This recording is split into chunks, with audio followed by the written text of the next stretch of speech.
guys, we're going to talk about pusher syndrome. Pusher syndrome most often happens with someone who has had a stroke. A lot of research shows it has nothing to do with their eyesight. It doesn't even have that much to do with tone. But what happens is that the patient's idea or understanding of midline and being upright in the center of gravity has changed. So what they feel is that leaning towards their weak side, they're actually upright, okay?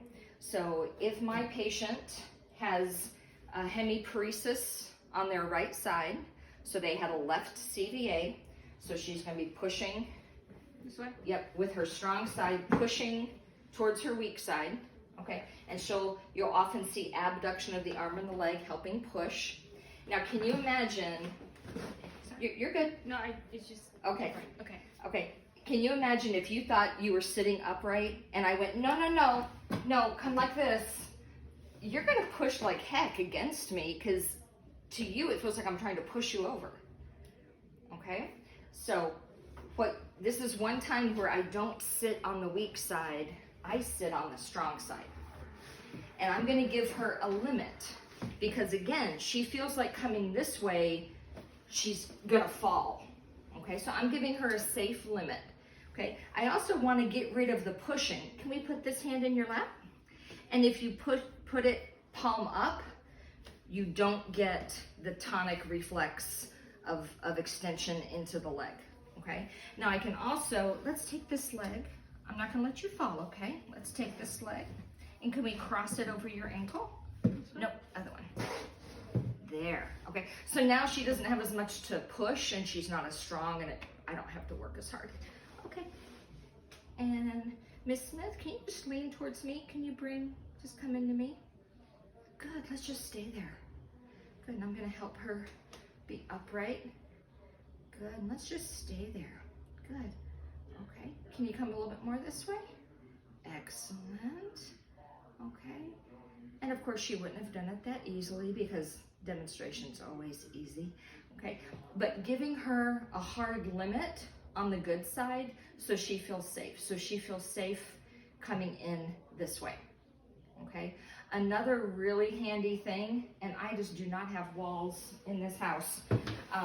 If I had her at the end of the table and there was a wall right here, that would be her safe limit, and then I could be in front of her and help her with some movement, okay? The wall also helps give an environmental cue to upright, to what's straight up and down. I will often use a mirror, okay? Or if I'm sitting in front of the patient, go ahead and slump that way again, and I'll say, okay, and I have a wall here. Can we lean into the wall? Can you match up with me? Can you match your nose and your eyes up with my nose and eyes? Good, the wall's right there, you won't fall. Don't fall. No, the wall's right there, you won't fall. Good, okay. Or I could use a mirror and have maybe a stripe down the center of it and see, can you get your nose right in the middle of the stripe on the mirror? Okay, so those kind of visual cues. Let's see, I'm looking for a corner. We have no corners. That's a corner. Come over here to the corner. Me too? You too. Don't hit the picture. Okay.